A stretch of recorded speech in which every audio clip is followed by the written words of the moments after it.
Est-ce que la parentalité positive nous épuise ?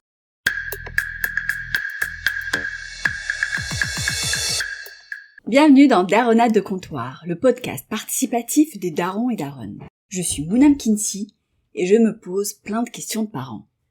Si la question du jour vous fait réagir, envoyez-moi un message vocal et j'en ferai un épisode dédié. Les liens sont en bio. Aujourd'hui, on parle de parentalité positive, de ce qu'elle nous a apporté comme énorme ressource et de ce qu'elle nous coûte. Parce qu'être bienveillant ou positif, c'est dur. C'est super dur. Il y a quelques mois, le fils d'une amie a fait une grosse crise, pour une raison que j'ai oubliée. Elle, plutôt formée et informée, et convaincue, fait tout ce qu'il faut faire. Elle s'est accroupie, elle a inspiré, et elle a dit « Je vois que tu es très en colère en ce moment. » Elle a attendu, elle n'a pas crié, et n'a pas cédé. Elle a tenu avec le cadre de la douceur. Ça a duré 40 minutes. 40 minutes de parentalité positive, appliquée avec conviction, et à la fin, il était toujours en colère. Et elle était plutôt épuisée. Et son mari, depuis la cuisine, lui dit « T'aurais pas pu juste lui dire non ?» Et là, j'ai vu ses yeux, à elle, se remplir de larmes. Pas à cause de son fils, ni de son mari, mais à cause de l'effort, de toute l'énergie qu'elle a déployée pour garder son calme et faire passer son message sans toxicité. Elle s'est naturellement demandé si bien faire, ça valait vraiment le coup. J'étais vraiment de tout cœur avec elle. Est-ce que la parentalité positive nous épuise ? Et si oui, est-ce qu'on a le droit de le dire sans qu'on nous accuse de rejeter les valeurs qui sont au fond très bonnes ? Autrement dit, peut-on critiquer la parentalité positive sans être de mauvais parents ? Et peut-on l'appliquer sans s'y perdre ? La parentalité positive s'appuie sur des recherches solides. Les travaux sur l'attachement et la régulation émotionnelle, sur l'impact du stress parental sur l'enfant et son développement, tout ça est réel et fondé. Le problème n'est pas dans les recherches. Le problème, c'est la distance entre la théorie et la pratique.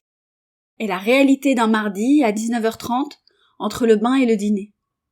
La parentalité positive demande une régulation émotionnelle quasi permanente de l'adulte.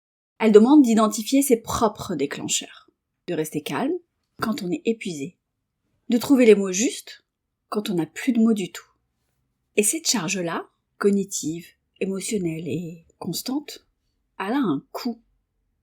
Je ne sais pas si vous connaissez la chercheuse Isabelle Roskam. Elle a démontré qu'il y a un écart entre le parent qu'on veut être et le parent qu'on veut vraiment être. Et c'est ça l'une des causes majeures du burn-out parental. On s'épuise à être parfait. On s'épuise à essayer d'être parfait. Et comme la parentalité positive est devenue une norme sociale, et tant mieux, dans tout standard, il y a une injonction. L'injonction à rester calme, ne pas crier, ne pas punir, expliquer, valider et accompagner. Et cette norme-là, elle crée une pression pour les parents. Une nouvelle façon de se juger et de juger les autres. Avant, on était jugé si on était trop sévère. Maintenant, on est jugé si on n'est pas assez bienveillant.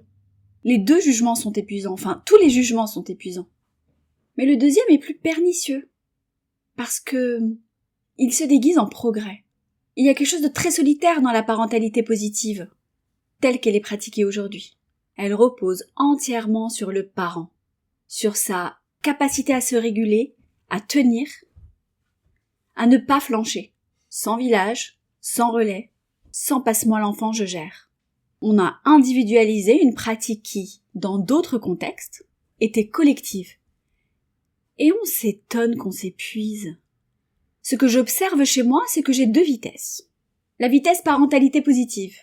Quand j'ai bien dormi, bien mangé, quand la journée n'a pas été trop chargée, là j'arrive à m'accroupir, à respirer, à nommer les émotions. Et ça marche, souvent. Et je me sens bien, du coup. Et la vitesse humaine, quand je suis à bout, quand la 4e sollicitation en 3 minutes, quand j'ai une réunion qui me stresse et que personne ne veut s'habiller, là j'ai les joues qui chauffent. Et ce qui m'épuise le plus, c'est la culpabilité de ne pas arriver à rester constante. La parentalité bienveillante m'a donné des outils, elle m'a donné une nouvelle façon de me juger quand je n'arrive pas à les utiliser. Voilà le paradoxe qui me trotte dans la tête. La parentalité positive nous dit « Prenez soin de vous pour prendre soin des autres. Réglez votre propre oxygène en premier. » Et en même temps, elle nous donne une liste. Une liste de choses à faire, à apprendre, à appliquer, à maîtriser, qui prend tellement de place qu'il ne reste plus grand temps pour se régler soi-même.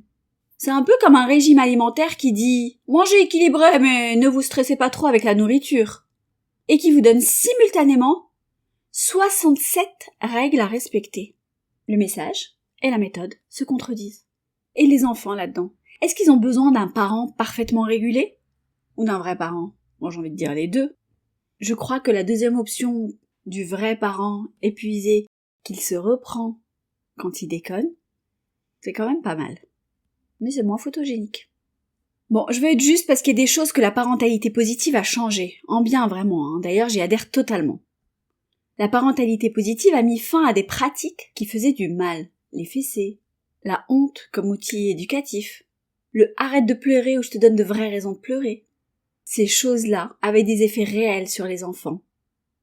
Et elle a donné aux parents un vocabulaire, une façon de réfléchir à ce qu'ils font et à ce qu'ils disent. Une invitation à se demander ce qui s'y passe vraiment sous crise, pour l'enfant comme pour soi.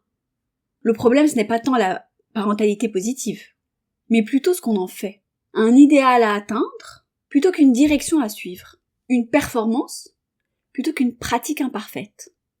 Et comme tous les idéaux, quand on n'y arrive pas, on se sent coupable, plutôt que de se dire on a essayé, on réessayera. La parentalité positive dans sa version épurée, sans la pression, sans le jugement, ça ressemble aussi à quelque chose d'humain.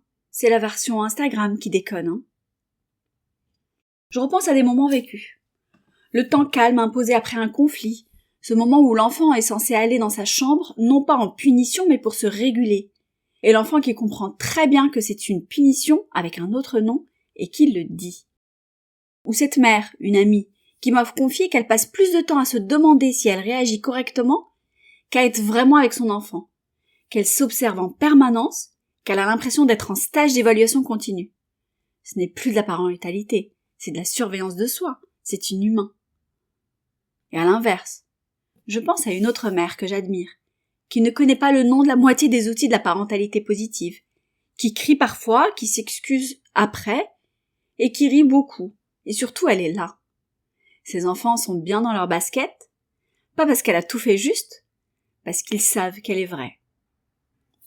Je vous ai parlé tout à l'heure de 2 chercheuses spécialistes du burn-out parental, Isabelle Roskam et Moira Mikolajczak. Elles ont mené des études dans une 20aine de pays. Leur conclusion, c'est que le burn-out parental touche davantage les parents qui ont les standards les plus élevés.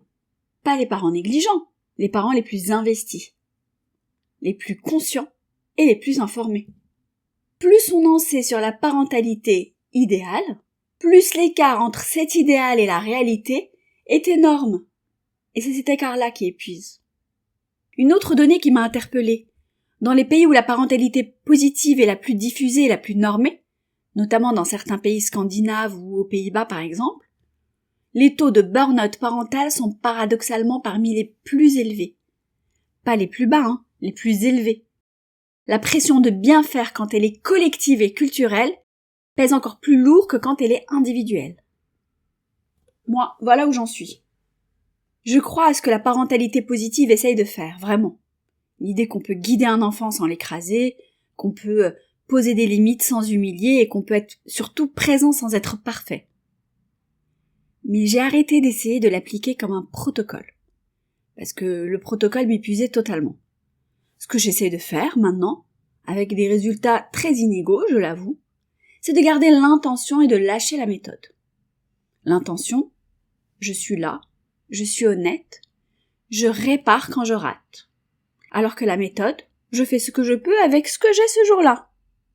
Certains jours, j'arrive totalement à m'accroupir et à nommer les émotions. D'autres jours, je dis non et je passe à autre chose. Et je suis pas sûre que mes enfants fassent vraiment la différence, à condition que je sois là, cohérente sur le fond, honnête quand je rate. Et qu'ils ont tout mon amour. Je vous laisse avec ça. Si la parentalité positive vous inspire, continuez. Elle a des